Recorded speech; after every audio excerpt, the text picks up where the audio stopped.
có hộp là được dùng cái dòng này cho phong gì này nông nó pin mỏng xe lấy nó cọc lau nó chỉ lấy cho nó cọc lau tàu cá hồ lấy một nó cọc lau tí trong cổ bò thì to trong xa thế nó là gì cười đi cái trồng phong gì trồng là trồng dứa trồng cái tí nữa mình được cũng xe mình chậu cũng nữa cũng xe đang làm dòng ăn này lấy cũng to chia cây cho bị trong này ý ha ấy trồng phong gì sọ căng xe của một xe đang làm này dòng to hay mong giang nữa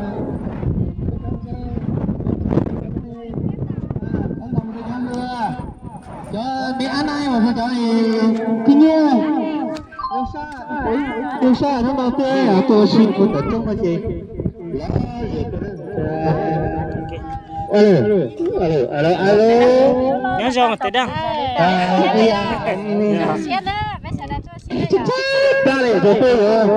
nó mì tổ nó chỉ nó này mì tổ nó chỉ nó này nó mì tổ nó chỉ bị trông nó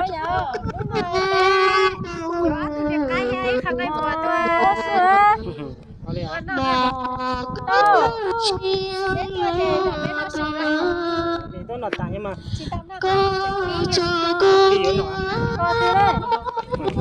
có đây mà em muốn dùng sườn em tàu lo tôi nói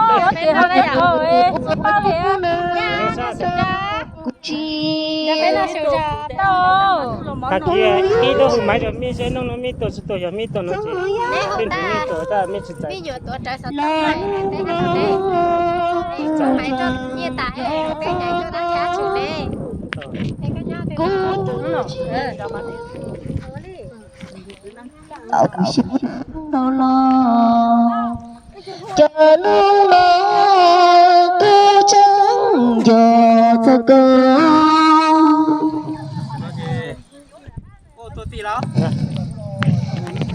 nó xem nhau thật nó thế à nông nó giờ in nông cọc lau nó nông nó chỉ giờ in nông rồi tôi chỉ giờ tôi吃siêu in nông rồi nó cọc lau nó ta lấy cho nó cọc lau nàng cá tàu lấy tôi nó cọc lau bị trong nó sẽ lấy tôi chỉ cái chỉ cụ để tàu trong xa nó sẽ không trong cười ta kỹ cụ máy mía ta mía chỉ không chạy máy trong cung bông lù của mùa mò cứ lâu say alo cô cho cô chia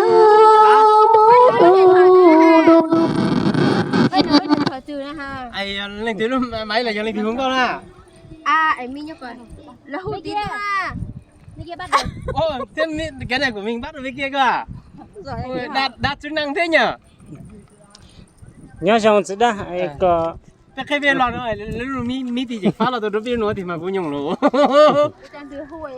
em xét cái này trong xa này có hay áp lù lù cho nó nó chỉ về tổ sư nè trong sát tại cái đó chỉ mấy hai tôi bao để mấy tổ hai nè tại khi nó xuống mấy hữu ưa hao tại khi hữu ý giáo ta mấy chỉ không chạy máy ai cũng sao được khi nào lúc thì phát là lúc nào mình bé lúc thì bây giờ khi cả lúc nào bên đồng thứ rồi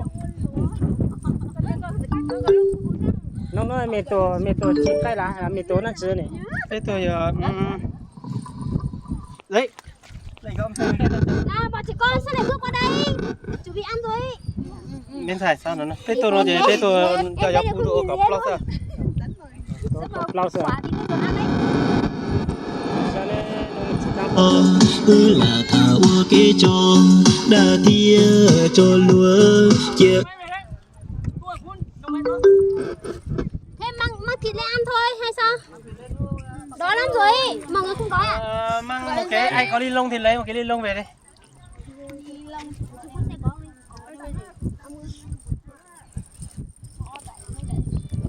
cái giống nó đang là con chỉ cái chỉ đủ nó mà đi tôi sẽ con chỉ cái chỉ đủ nó con lò gì cười đi nữa nhớ con gì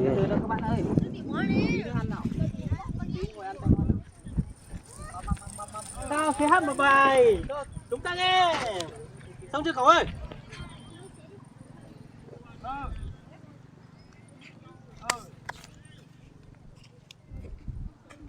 dùng lên nó lấy từ chỉ cây biệt trong này từ chỉ cây chỉ dùng lên nó cây chỉ xíu xíu bây giờ thế thì cũng không rõ rồi nên nó càng kia bên lưu bên này cái này là cái món gì á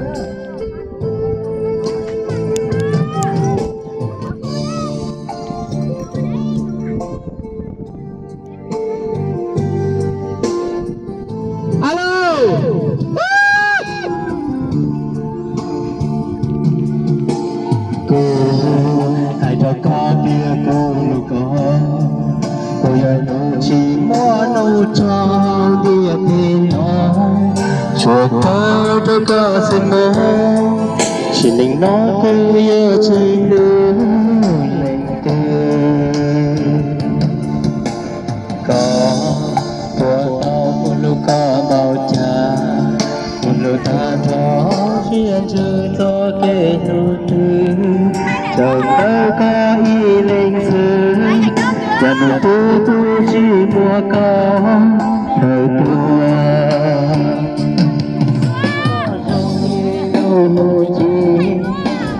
tua nhớ chân tôi đi giờ lúc nơi chỉ chân trên lưu ly chỉ ra lúc có tan cho tôi chân cha ta tin nó chỉ mưa có chỉ cứ kêu như của ta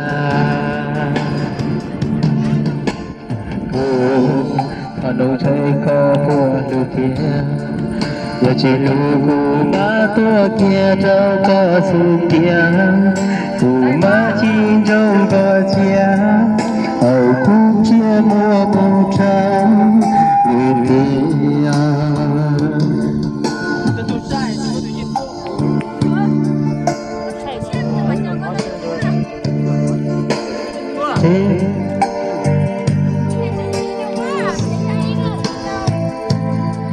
chỉ nên nó yêu chỉ nhớ lành từ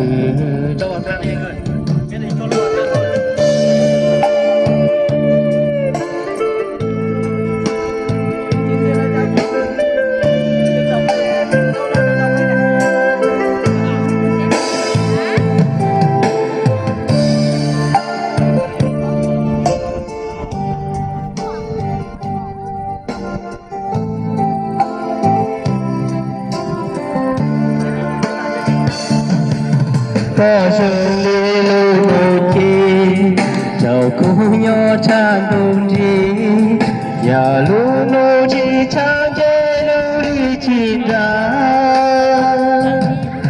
cũng như có tan thơ tu chân cha tia tê nó chỉ mua có chỉ có nhẹ nhòa lưu của ta đâu sinh nhà chỉ lưu của má có kia đâu có xương kia của má chỉ đâu có cha ở cũng chưa mua một cha lưu tiền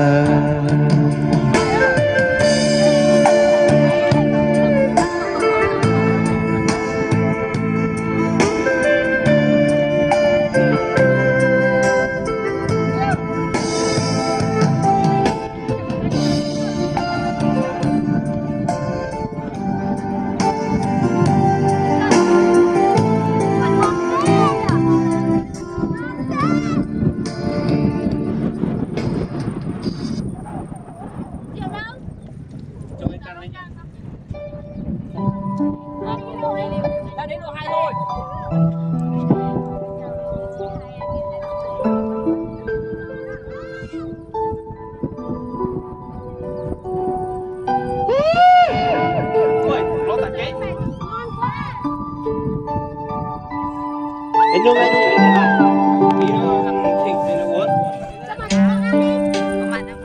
Cô tia mới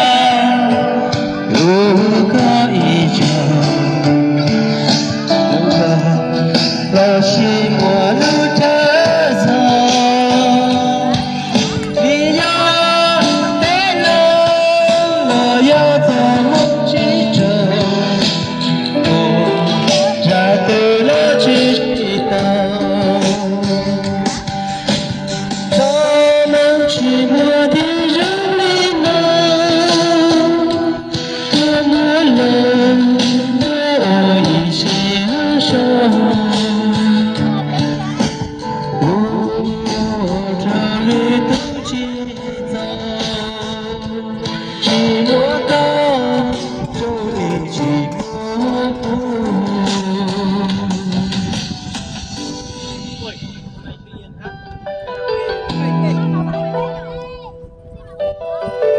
Bên này là tặng hoa. Chụp đi chưa? Còn đang bay cơ.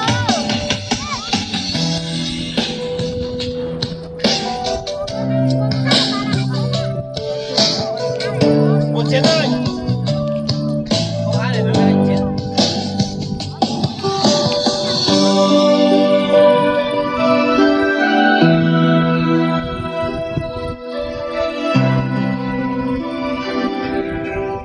Con đi ơi.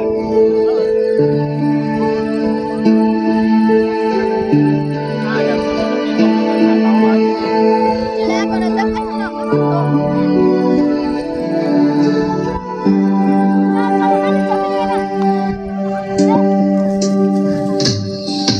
cuộc sống mang từ lo nỗi yêu tình tiếc chỉ thở nhớ tiền ôi chiếc mòn đèn cho một tháng tiếc tiếc tao là gì ngờ ya tu cho xe nó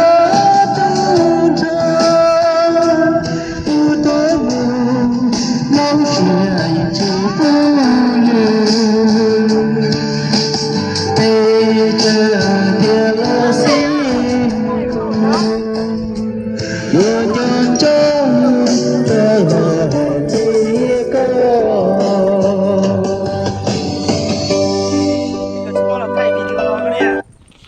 Đéo mới lên đi sư. Chứ không có là. Ủa sao mua cái máy là? Lấy một ít cân cho một Bọn nó để anh cái một thay thế. Đây là món gì? Món ngò cho nó nhỏ. Cho mấy bạn trẻ con nhỉ? Ba. Bố ạ. Con luôn luôn. Cho mấy bạn trẻ con ăn trước luôn. Chủ yếu là trẻ con, người lớn thì ăn thế nào kệ mẹ. Đúng không?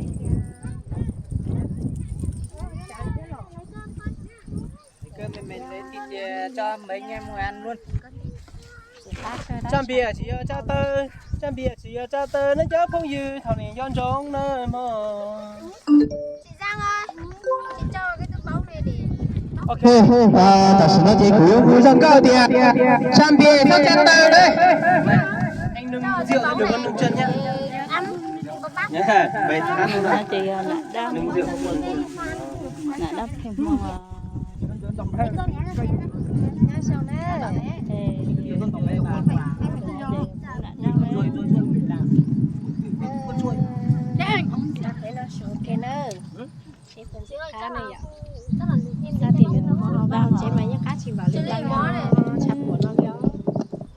Có 4 đứa trẻ con tất cả đúng không?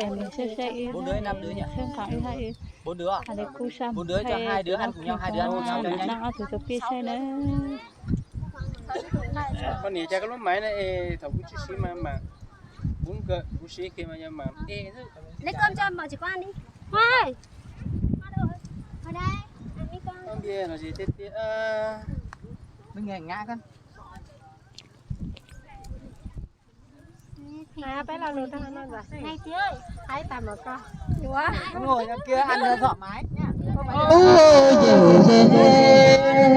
có chung thân thế có trình vì mê ôi cha chúng nó có lù nì chế gầu sư khó từ lo khó nì run rinh đấy giờ con này không có chúng con chú kiến con chúng con ra Các hồi ra kêu cả là hang ta cá. đấy có gì thì chúng con thì có gì khó rung rinh À chi mà. Mẹ mẹ nó cũng rung ra. Trời ơi. Mẹ mẹ rung ra chín rung bảo nó. khó rung rung vậy thì tôi mong gì chua tàn cho cái gì mua mua đấy dù Con đây chú mình nhớ nó nè nè. Lại là hạt chị mất hạt tàu nó bé xe rồi. nhớ rồi tôi chỉ nói kia anh sẽ nhớ về mất vui nhỉ Nó đang về, đã đến rồi. Đang dắt theo một cô. Nó đang đến được một thôi.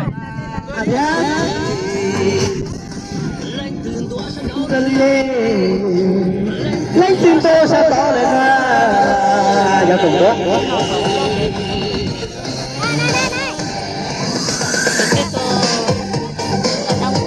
一百遍两遍，我让他给我，我点能够。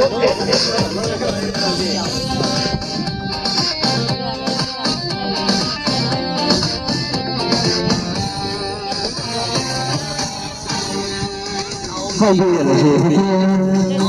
là trên đi lên từ chỉ cao thổi bồng của tàu cao lời thọ cho xin đầu cao lời thọ cho xin đầu cứ tin cha cho lên tu anh em ơi tu mùa rong rao lo kia đi tu thọ chơi con rồi chỉ bà bé hao thọ chơi con rồi chỉ bà bé hao cho chị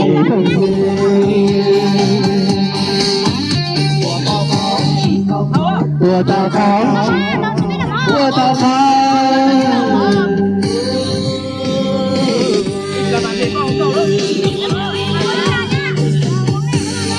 tu đi lao tu nên rong rau rong rau tu mua xây xây thọ chơi con rồi chỉ bà bé hao thọ chơi con lo chỉ việc phải hao luôn lo thọ có chuyện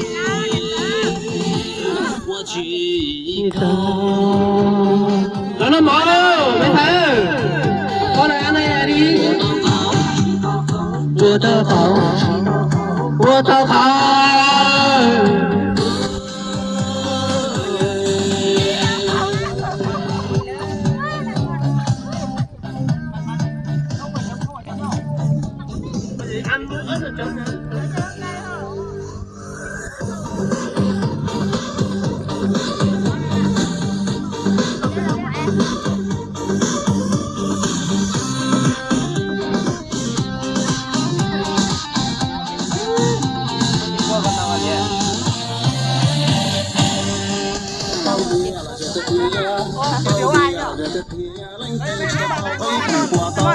tao là tao cho chết đầu tao là tao cho chết đầu cứ tiền này trả cho lành rồi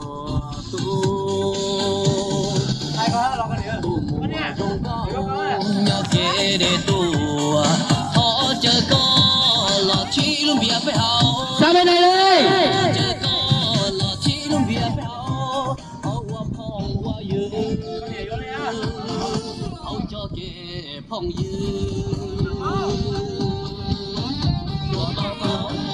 Ôi đập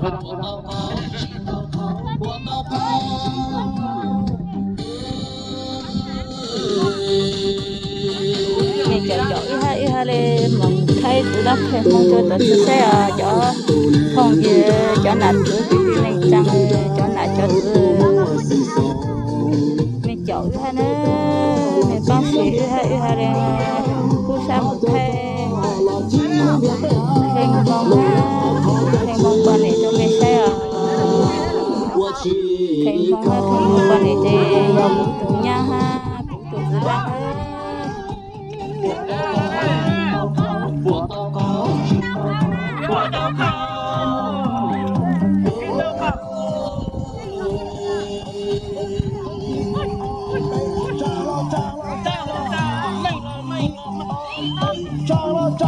ăn kiểu ngồi đây hay đấy nhở.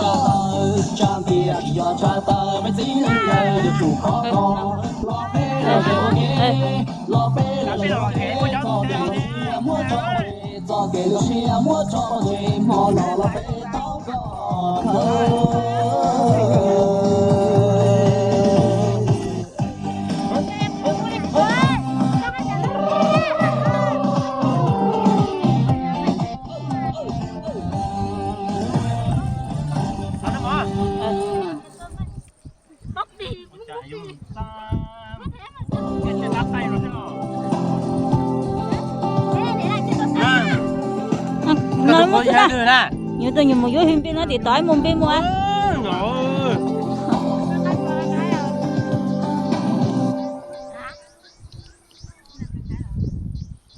Chúng ta phải ăn rồi hát đi.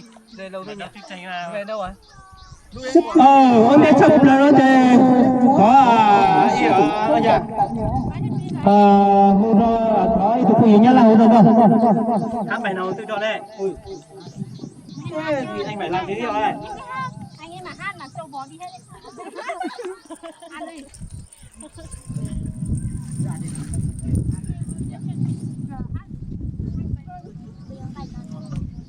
Dùng tiền hát. Mày hát tao hát rồi.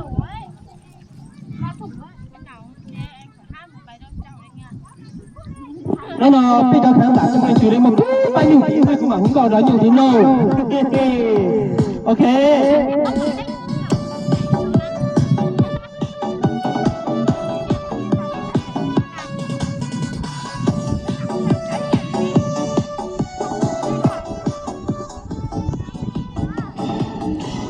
Cùng mang vô chỉ vùng trần sơn hai đứa hai đầu xa thẳm đường ra chân mùa này đẹp lắm trường thân đông như trường sông tây trường sông tây anh đi trường em bên đấy mưa nhiều con đường mà gấp gao mấy bay rừng già cho dài mà tai áo thấy dâu rồi anh có đã mang thôi còn em thương đây bên anh là đâu những cây cằn bướm bay đèn đá biết lòng anh say miền đất lạ cả chắn em lo đường chắn bên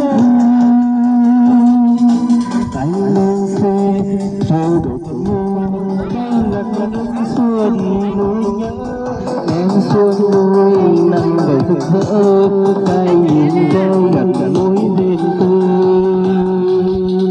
từ nơi em đưa sang đến nơi anh những linh đoàn nối nhau ra tình tiếc những tình yêu đôi lời mơ tầm và đông trường sơn nỗi tay trường sơn. Ui, bao nhiêu mình hơn cả ca sĩ rồi ăn thôi. Này, điều này hai thằng phải chặn nhau chứ. Đấy, như thế này còn tù ngay rồi.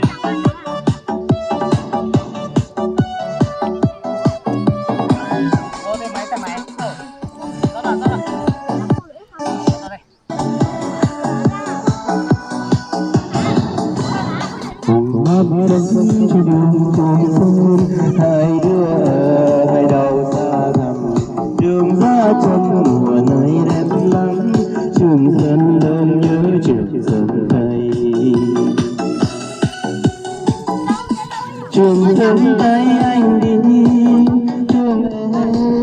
thương em bên ấy mưa nhiều con đường gánh gạo mấy bây giờ già cho dài và tai áo cây dâu rồi em có lấy bao thôi còn em thương nên tay anh mưa đây những cây cằn cuốn bay lên đá biết lòng anh hai miền đất lạ ta chấp bên mơ đường chấp bên anh lên sơn cơ đôi thương thấy nhạc nước xưa đi nỗi nhớ em xuân lòng về rực rỡ tay nhanh tay gặp mối tình từ nơi em đưa xa tới nơi anh với tình đoàn nối nhau và tình duyên như tình yêu của đời và đêm trường con nhớ tay trường sơn.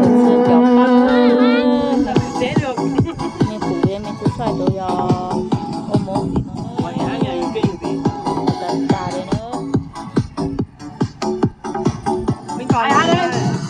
Rồi chú hãy hát nha. Bài gì?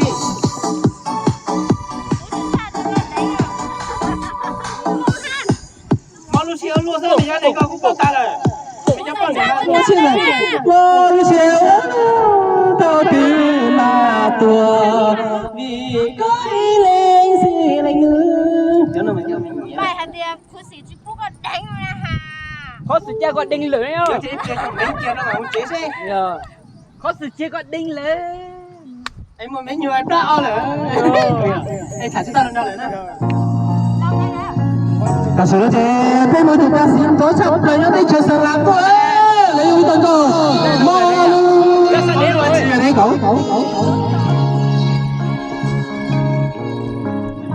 mò lu chiều thao từ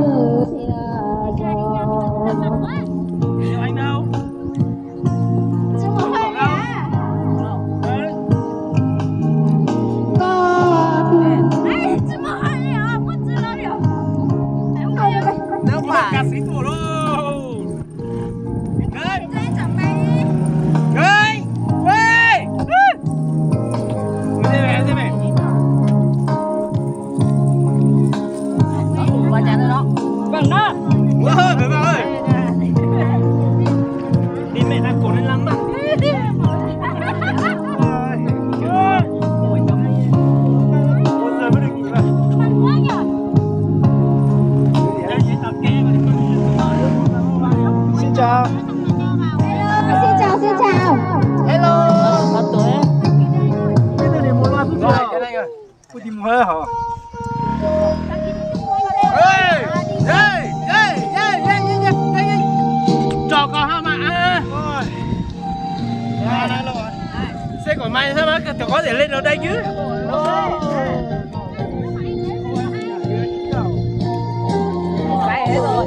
còn nhà lưu ra bao lời dư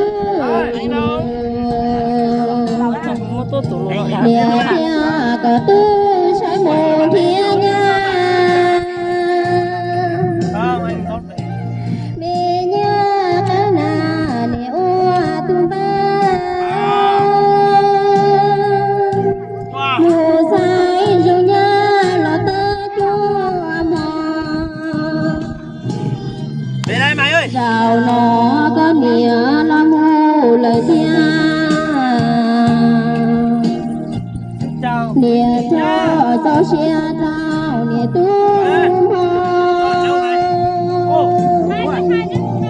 hiền chơi dung nhớ lâu hiền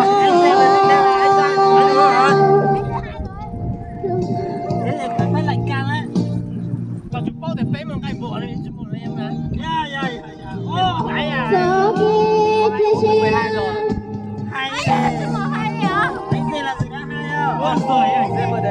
rượu đâu có miệng thường thường